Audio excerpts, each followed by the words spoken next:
আসসালামু আলাইকুম, কানিজ Fatema order type 3 হচ্ছে তদ্ধিত প্রত্যয়। আমরা আজকে তদ্ধিত প্রত্যয় সম্পর্কে আলোচনা করব। তার আগে একটু বলে দেই, পদ হচ্ছে দুই প্রকার, একটা হচ্ছে নামপদ, একটা হচ্ছে ক্রিয়াপদ। নামপদের সাথে যে প্রত্যয়গুলো যুক্ত হয় সেটাকে বলে তদ্ধিত প্রত্যয়। ক্রিয়াপদের মূল অংশ ধাতুর সাথে যে প্রত্যয় যুক্ত হয় সেটাকে বলে কৃত প্রত্যয়। অর্থাৎ আমাদের যেটা দ্বারা কোনো কাজ করা বুঝাবে না, নর্মাল শব্দগুলোর মতো যে প্রত্যয়গুলো হবে সেগুলো চিনলে আমরা বুঝে ফেলবো এটা তদ্ধিত প্রত্যয়। ঠিক আছে, তাহলে দেখে আমাদের প্রশ্নে কি বলা আছে। প্রথম প্রশ্ন বলেছে সাহিত্যিক শব্দের ইক প্রত্যয় কোন অর্থে ব্যবহার করা হয়েছে। সাহিত্যিক, সাহিত্যের যে দক্ষ বা বেত্তা তাকে বলে সাহিত্যিক। তাহলে এটা কি দক্ষ অর্থে। সম্পর্ক বোঝাতে তদ্ধিত প্রত্যয় ব্যবহার হয়েছে নিচের কোনটিতে।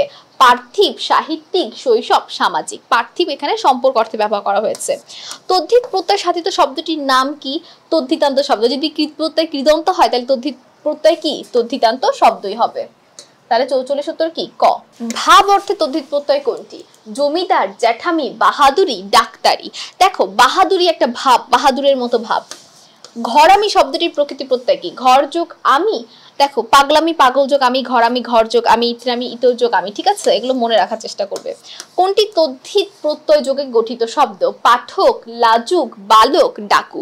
লাজুক। ঠিক আছে, তদ্ধিত প্রত্যয়টা কিন্তু খুব সহজ। তদ্ধিত প্রত্যয় সাধিত কোন শব্দটি নৈপুণ্য বোঝাতে ব্যবহার করা হয়েছে। খুনে, লেজুড়ে, মুটে, ঢাকাই। এটা কি খুনে। নীলিমা শব্দের প্রকৃতি প্রত্যয় কি। নীল যোগ ইমা, নীল যোগ ইমন, নীল যোগ ঈশ্বর, নীল যোগ মা। নীল যোগ ইমন নীলিমা।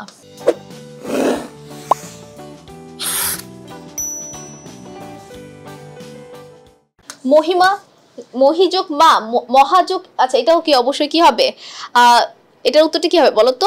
মহযোগ ইমন। আমরা একটু আগে যেমন দেখেছি নীলিমা, ঠিক তেমনই ওইটার নিয়মই হয়েছে। মেধাবী এর প্রকৃতি প্রত্যয় কি। মেধা যোগ বিন, মেধা যোগ ইন, মেধা যোগ বিন, মেধা যোগ আবি। এটার উত্তর কি মেধা যোগ বিন, মেধাবী।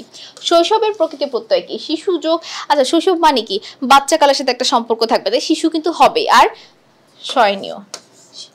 মানবের সঠিক প্রকৃতি প্রত্যয় কি। মানব, উত্তরের সঠিক উত্তর কি মনোযোগ, এই যে অব থাকলে তখন এরকম হয়। দেখো মানব, শৈশব, তাহলে এটার উত্তরটাও কি হবে ঠিক আমাদের শৈশবের মতোই। নিচের কোনটি তদ্ধিতান্ত শব্দের উদাহরণ। খেলনা, নাগর, গমন, পড়া। এটার উত্তরটা কি নাগর। নগর থেকে নাগর এসেছে, তাহলে নগর অবশ্যই একটা নামপদ। ঠিক আছে, আর নামপদের সাথে যেই প্রত্যয়টা হয় সেটা অবশ্যই তদ্ধিত প্রত্যয়। নিচের কোনটি তদ্ধিতান্ত শব্দের উদাহরণ। নেত্র, হামলা, চরক নাকি পানসে।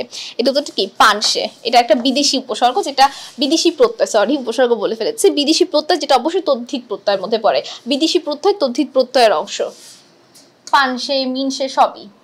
নিচের কোনটি তদ্ধিতান্ত শব্দ। পাঠক, শুনানি, স্থায়ী নাকি রাষ্ট্রীয়। এর উত্তরটা কি রাষ্ট্রীয়, রাষ্ট্র থেকে এসেছে যেহেতু। তদ্ধিত প্রত্যয় সাধিত শব্দটির নাম কি। প্রত্যয়ন্ত শব্দ, কৃদন্ত শব্দ, তদ্ধিতান্ত শব্দ।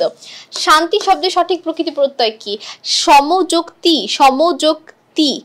আচ্ছা দুইটাই সমযোক্তি, দুইটার মধ্যে যখন দুইটাই সঠিক উত্তর পাবো সেই ক্ষেত্রে আমাদের ক উত্তরটাকে সঠিক হিসেবে কাউন্ট করতে হবে। ঠিক আছে, প্রশ্ন ভুল থাকলে ক দিতে হয়। ডাক্তারি কি অর্থে তদ্ধিত প্রত্যয়। ডাক্তারি কি একটা পেশা। ডাক্তারকে একটা পেশা না বলো, তাহলে ডাক্তারি কি হবে এখানে। মালিক, চাকরি, ব্যবসা নাকি পেশা। অবশ্যই পেশা। জমিদারি কি অর্থে তদ্ধিত প্রত্যয়। পেশা, ব্যবসা, মালিক, মালকিনকে জমিদারি বলে না, যে যার জমির মালিক জমিদার।